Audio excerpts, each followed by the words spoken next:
I did like the thoughtful shots near the beginning and the repetition of the same environment to show the difference of the group's reaction to the main character.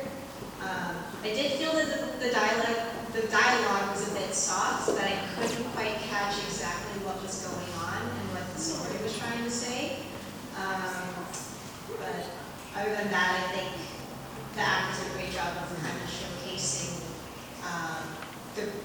the group dynamics between characters and what the person was envisioning when they were masking themselves versus that not being them, authentic to them.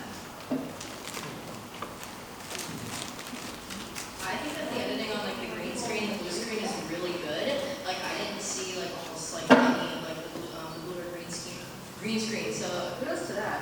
I also actually really liked when the voices were talking over each other in like the sleepover scenes, because it actually felt like it was like natural dialogue and they were actually in a group talking. That being said, the dialogue was pretty hard to hear and almost every scene. Like it was like really soft or a little muddled. I think like a little bit of like either re-recording or like audio in post audio like would help a little bit. And I also think that the framing could have just been a little bit better. Some scenes felt like you need to pan the camera just a little bit farther back instead of having to do it in the scene.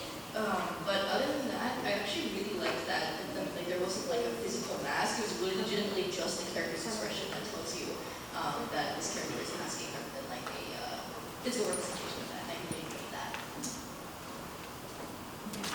John, your thoughts? Yeah, we love to see a green screen brought out.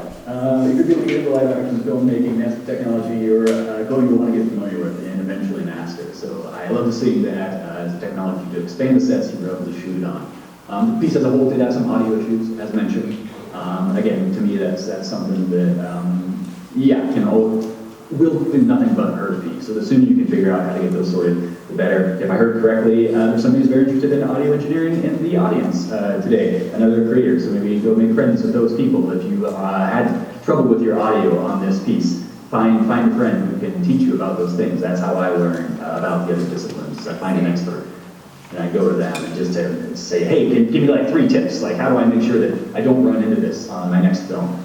And hopefully they can give you a couple tips. I thought this had some really cool stuff. Some of the abstract editing surprised me a little bit. It felt like it kind of jumped out of nowhere and I wasn't kind of eased into the expectation that something like that was going to pop up. That's really difficult to do with these short pieces. If you are going to take some of those artistic twists and turns that go a little bit more surreal, again, you have to be sure to pace the audience, either kind of start there so they know what they're getting into, otherwise they might be, again, kind of feel like they got a little surprised by those things, like I was. So that's just always something to take into mind when you're deciding at the very start of a piece how conventional or abstract or experimental it's going to be. Be conscious of your runtime, because you might not have the runway to really ramp into the thing you want to get to. There was some really, really cool stuff in here. Like I said, green screen.